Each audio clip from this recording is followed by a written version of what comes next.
न हिंदू, न मुस्लिम, न सिख, न ईसाई, न जनरल, न ओबीसी, न SC ST, कोई भी देश में खतरे में नहीं है। देश में खतरे में है तो देश का बचपन और देश की जवानी। ऐसा ही एक आयुर्वेदिक बयान बाबा रामदेव की फैक्ट्री से सामने आया है। आइए सुनते हैं बाबा रामदेव ने क्या कुछ कहा। देश में न हिंदू खतरे में है, न मुसलमान, न सिख, न ईसाई, न जैन, न बौद्ध, न ब्राह्मण, न क्षत्रिय, न वैश्य, न शूद्र, न दलित, न आदिवासी, वनवासी, न SC ST। देश में खतरे में है देश का बचपन, देश की जवानी, देश का वर्तमान और देश का भविष्य, देश की प्रकृति, देश की संस्कृति और सभ्यता, देश की अखंडता और संप्रभुता।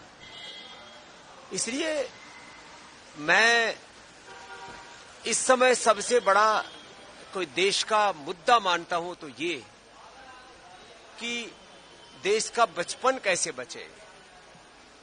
कुछ लोग देश का बचपन का इस्तेमाल कर रहे हैं आंदोलन में।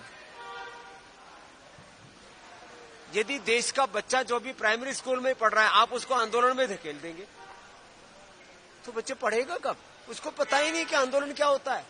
आपने उसको फूंक मार दी कि जा तू भी जाकर के थाने का घेराव कर ले, तू भी सड़क पे उतर जा, तू भी ADM और DM का घेराव कर ले।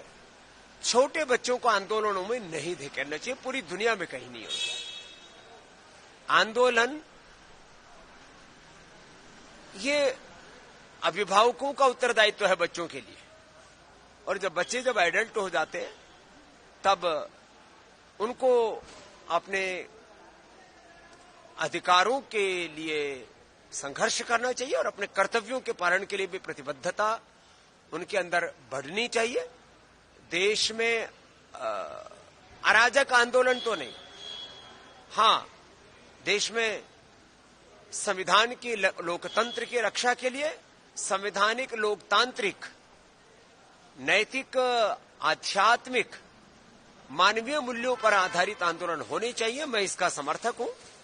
आंदोलन के नाम पर अनारकी, अराजकता भी नहीं होनी चाहिए और बच्चों का आंदोलन में इस्तेमाल नहीं होना चाहिए। हां इतना जरूर है कि देश की शिक्षा की, चिकित्सा की सही दिशा होनी चाहिए और देश की शिक्षा चिकित्सा व्यवस्था को लेकर के बहुत गहरे प्रश्न हैं, उनका समाधान होना चाहिए। और ये मैं मानता हूं कि इसमें सरकारों का भी बहुत बड़ा उत्तरदायित्व है, लेकिन इसमें यह भी मानता हूं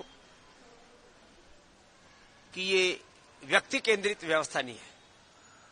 किसी एक पक्ष या प्रतिपक्ष के, किसी एक व्यक्ति के सामर्थ्य की बात नहीं है कि वो पूरे देश की व्यवस्था बदल सके।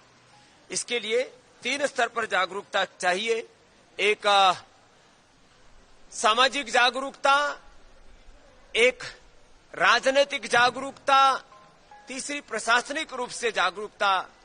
जो लोग बड़े उत्तरदायित्वों में हैं उन सबको सामूहिक रूप से समझना होगा कि इस देश के सामने जितने भी बड़े प्रश्न हैं, बच्चों को लेकर के, युवाओं को लेकर के, नौकरियों को लेकर के, देश के भविष्य को लेकर के, प्रकृति पर्यावरण को लेकर के, सभी दिशाओं से देश को उन्नत बनाने के लिए सभी लोगों को पुरुषार्थ करना पड़ेगा।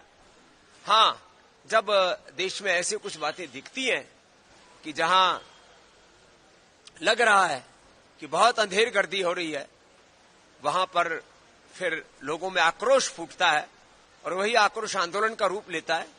और मैंने कहा मैं आंदोलन में भी अनारकी, अराजकता का समर्थक नहीं हूं, लेकिन शांतिपूर्ण आंदोलनों से तो देश की को आजादी भी मिली और जब जब भी देश में आवश्यकता होती है तब लोकतांत्रिक, संवैधानिक तरीके से आंदोलनों का हमारा संविधान ही हमें अधिकार देता है।